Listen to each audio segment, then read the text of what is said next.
ওইরূপ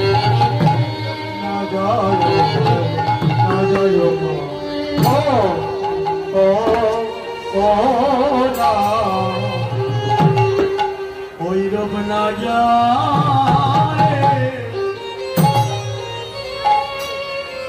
পাশরা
নয়নে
লাগিয়াছে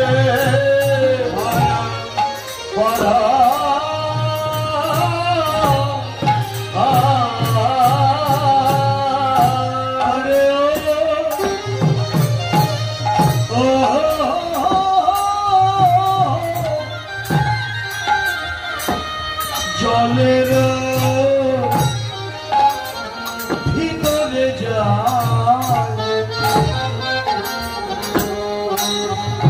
সেথায় ডুবে দেখি ওই গোড়া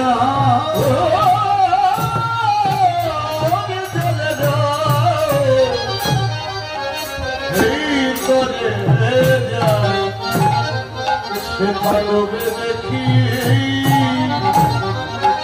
ওই গোড়া ওই জলের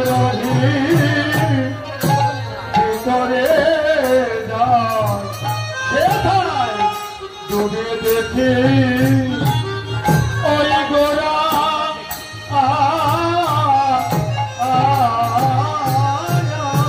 ওরে ত্রিভুবন মায়ের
দেবতে গাই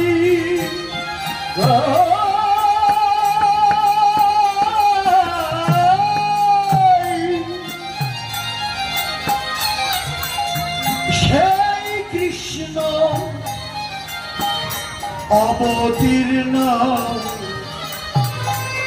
চৈতন্য গোসাই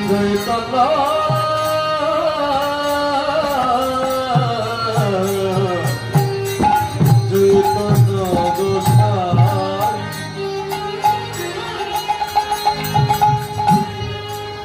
ব্রজেন্দ্র নন্দন যেই নন্দন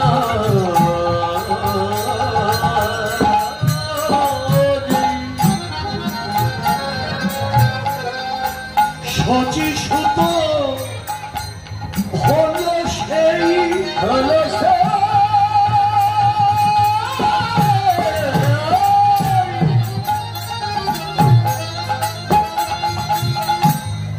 বলরাম আপনি নিতাই আপনি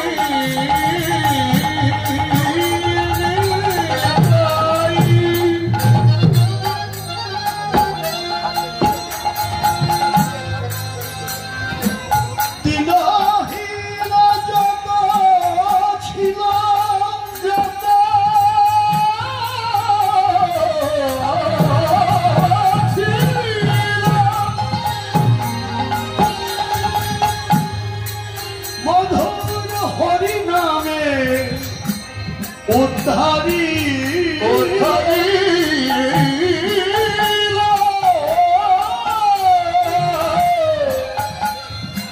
তার সাক্ষী জগায়ার মাধাই জগায়া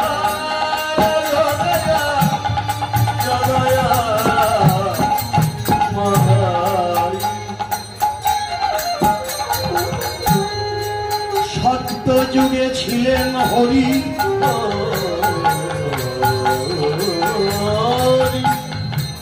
কোথায় ছিলেন কিরূপ ধরি কেউ তো তাহা বলতে নারী বলতে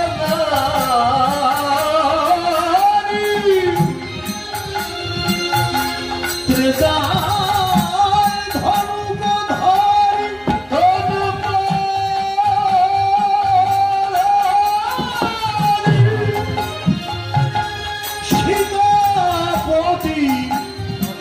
রূপে এলেন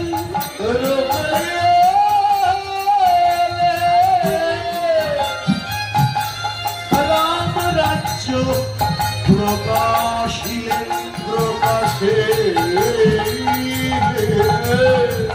কত অসুরাদি সংহারি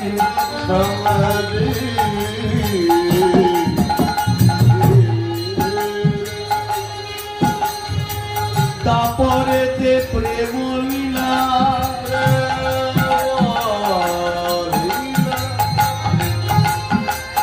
লয়ে রাধা প্যারি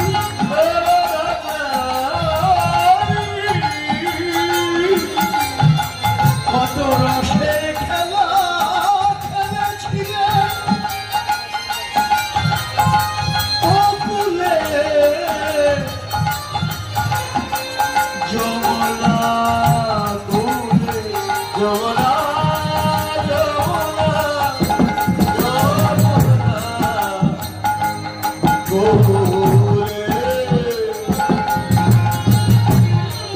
আরে বার কলিতে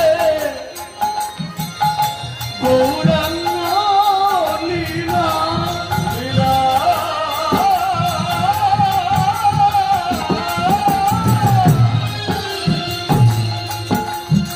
পাষণ্ড উদ্ধারি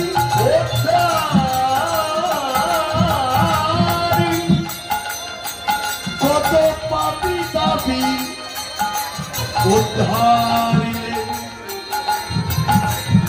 চাপাল গোপাল জগাই জগায়া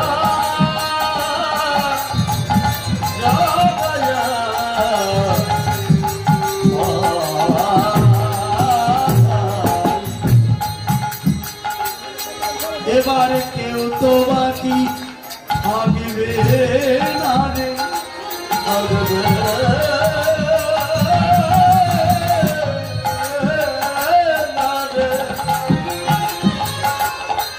এই পতিত পাবন অবতারে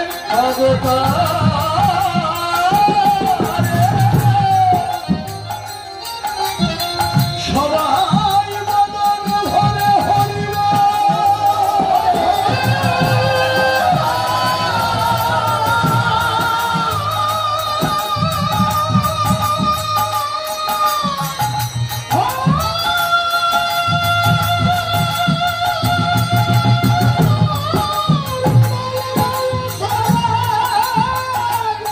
সবাই উদ্ধার হয়ে যাবে। হরি বল বলে উদ্ধার হয়ে যাবে, হয়ে যাবে।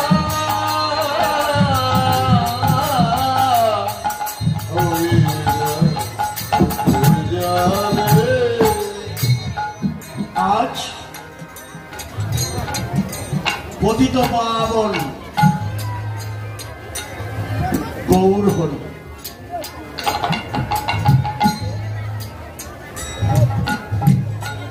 যার আগমনে কলিজীবের উদ্ধারের পথ সুগম হয়েছে।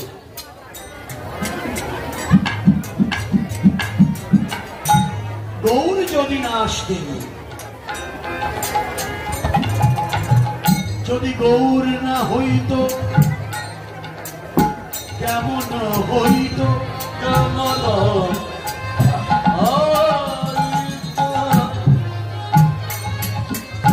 কেমনে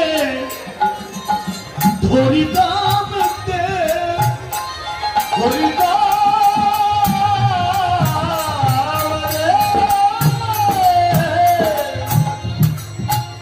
রাধার মহিমা প্রেম রসসীমা জগতে জানাত কে, জগতে জানাতো কে। গৌর যদি না আসতেন, নাচিয়া গাহিয়া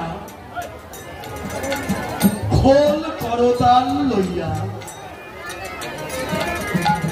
হরিনাম করে যে ভজন হয়, পাপে পঙ্কে নিমজ্জমান সৃষ্টিকে ধ্বংসের কবল থেকে উদ্ধার করা যায়, এটা আমরা জানতাম না। জানিয়েছেন কে? কলি পাবন অবতার গৌর হরি। গৌর হরি আমার ওই গোলকের আসন ছাড়ি এই ভোলকে অবতরী কান্নারের বেশ ধরি ধোলায় দিয়ে গোড়া ভরি কেঁদে কেঁদে বললেন, হে মনবাসী পুরুষ নারী পুরুষ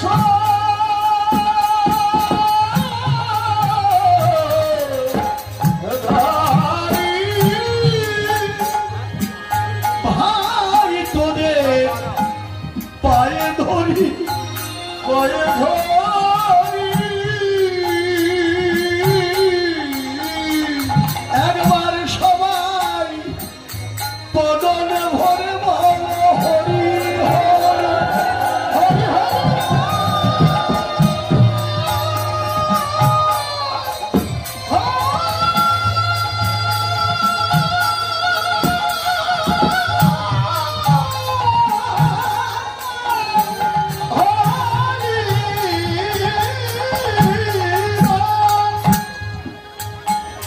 এজন্যেই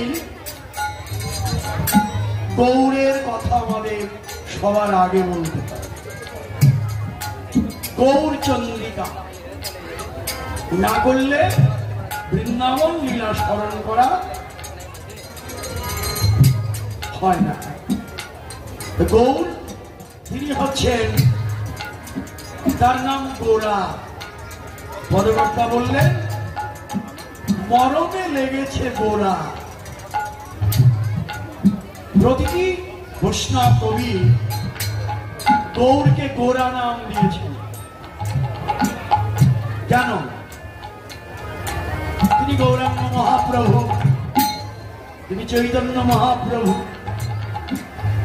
তিনি বিশ্বাম্ভর, তিনি নিমাই, কত নাম তার। তার মধ্যে থেকে পদকর্তাগণ অধিকাংশ গৌর চন্দ্রিকায় তিনি লিখলেন তার নাম গোরা।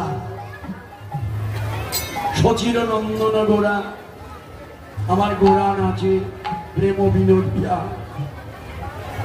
মরমে লেগেছে গোরা। হ্যাঁ, এমনি করে প্রতিটি গৌরচন্দ্রিকাই যেন তার নাম দিলেন গোরা। বৈষ্ণব কবি সুচতুর ভাবে নামকরণের মধ্যেই আমাদের ভজন জানিয়ে দিলেন। গোরাকে কেন তার নামে গোরা রাখলেন?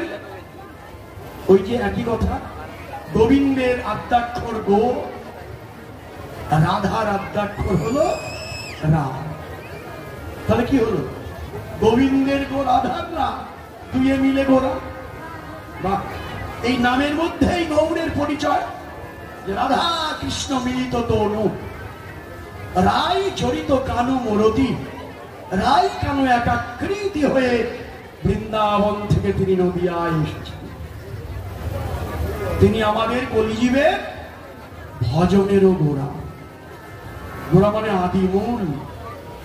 গোড়া না ধরে যেমন গাছের উপরে ওঠা যায় না, তদ্রূপ ভজনে যদি উপরে উঠতে হয় গৌরের চরণে আগে আমাদের ধরতে হয়। এই জন্যই তিনি গোড়া। আগে গোড়া ধরো, তার রূপ দেখো, তার নাম করো। ভগবান যুগে যুগে আসেন, যে যুগে আসেন ঋষি করবাজন রাজর্ষি জনককে লক্ষ্য করে বললেন, শোনো রাজা জনক, এবং যুগান রূপে ভগবান যুগবর্তী খনিচৈরিচতে রাজন শ্রেয় স্বামীশ্বর হন। শোনো রাজা জনক, ভগবান যুগে যুগে আসেন, যে যুগে আসেন, যে নামে আসেন, যে রূপে আসেন, সেই রূপ ধ্যান, সেই নাম কীর্তন জীবের শ্রেষ্ঠ প্রয়োজন। তাহলে কলিযুগ অবতার হচ্ছেন আমার গৌর সুন্দর। নাম যদি করতে হয় গৌরের নাম আগে করো। রূপ যদি দেখতে হয় গৌরের রূপ আগে দেখো। আত্মসমর্পণ যদি করতে হয় গৌরের চরণে আগে আত্মসমর্পণ।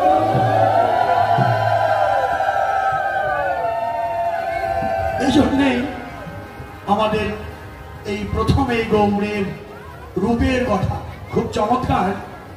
3 দিন ধরেই গৌর গোবিন্দের রূপ বর্ণনা হচ্ছে, খুব ভালো দিক। হ্যাঁ, রূপ থাকবেই, প্রতিটি দিনেই গোবিন্দের রূপের কথা হচ্ছে। এটা খুব তাৎপর্যপূর্ণ এই জন্যে, রূপের পরেই তো রাসে মিলন হবে।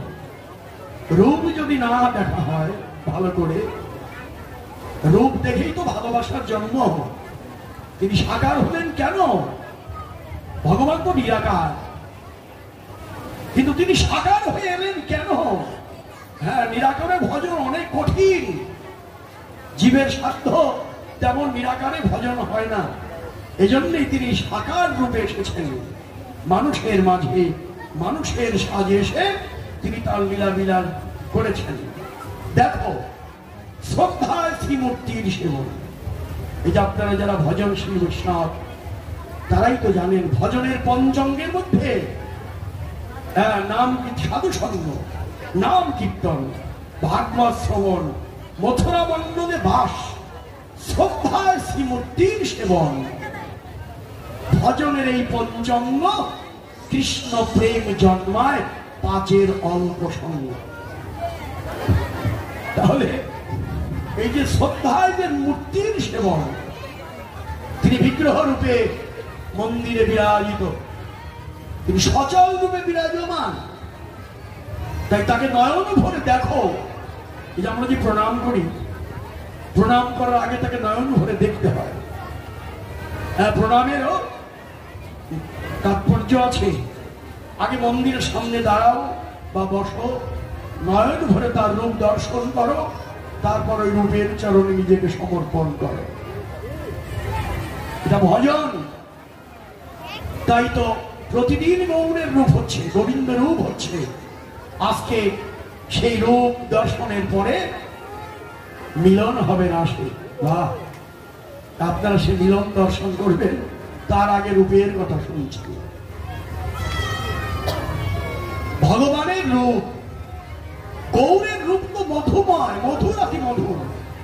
কেননা গৌরের মধ্যে রাধা গোবিন্দের রূপ মিলিত হয়ে আছে। এক গৌরের রূপ বর্ণনা করলে রাধা গোবিন্দের যুগল রূপ বর্ণনা হয়ে যায়। হরি বল, হরি বল, হরি বল। নদিয়ার নাগরী গঙ্গায়, সুরধনী গঙ্গায় জল আনতে গিয়ে দেখেছে ওই রূপ মাধুরী।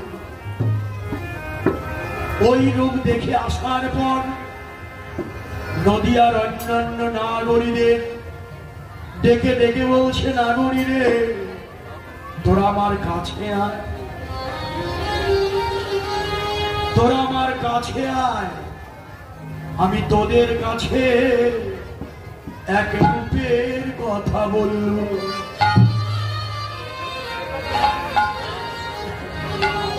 আহা মরি মরি কি রূপ মাধুরী, আমি এই এখনই দেখে এলাম। যে রূপ আমি দেখেছি সেই রূপের কথা আমি তোদের কাছে বলবো, তোরা আমার কাছে আয়। তবে শোন, রূপের কথা যে বলবো, রূপ দেখেছে নয়নে, বলবে বদনে। যে রূপ দেখেছে নয়ন, সে তো কথা বলতে পারে না। আর যে বলবে বদন, সে তো ওই রূপ দেখে নাই। রূপ দেখেছে নয়ন, আর বলবে বদন। একজনের দেখা আর একজনের বলা। নাগরী রে, এই নয়ন আর বদন একই দেহের দুটি ইন্দ্রিয়। আমাদের তো 10টা ইন্দ্রিয়, 5টা কর্মেন্দ্রিয়, 5টি জ্ঞানেন্দ্রিয়, অন্তর ইন্দ্রিয় হচ্ছে মন। তবে নয়ন আর বদন একই দেহের দুটি ইন্দ্রিয়। তোরা শুনতে শুনতে যদি তোদের কর্ণ ধন্য হয়, যদি অন্তরে লালসা জাগে, কবে ওই রূপ দেখব।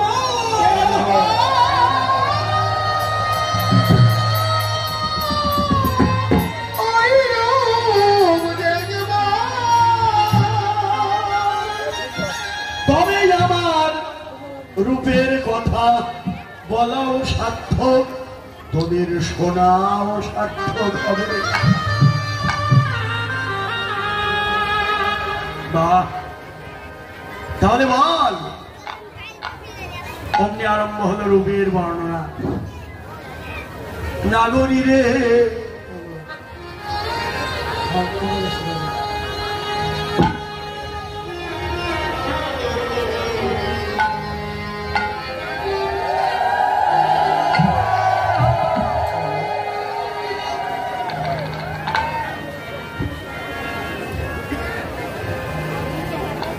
দেখলাম সুরধ্বনি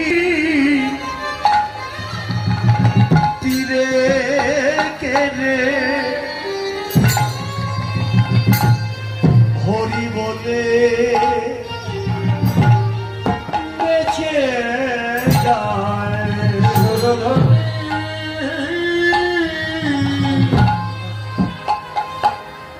তীরে কেড়ে হরি বলে বেঁচে যায় সুরধ্বনি তীরে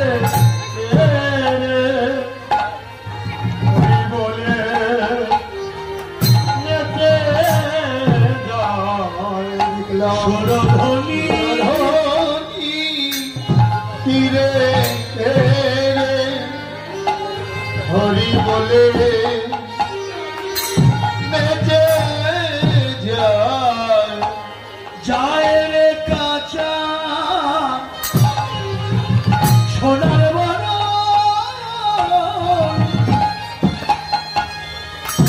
চাঁদের কিরণ মাথা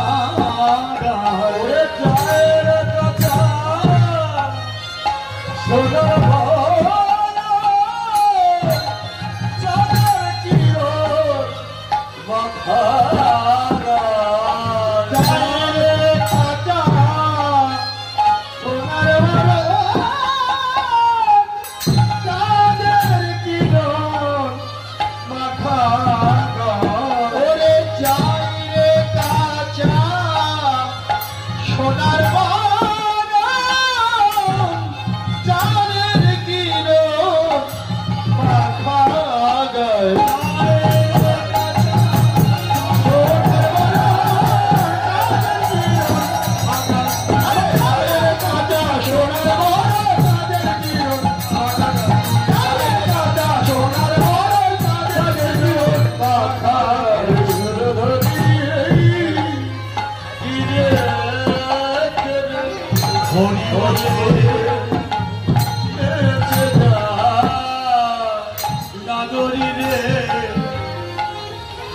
আমি জল আনতে গিয়ে জল আনা হলো না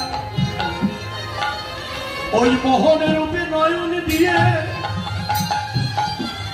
সে যে মধুময় রূপ সুরধরি গঙ্গার তীরে দেখলাম হেমদণ্ড বাহু তুলে বদনে হরিমা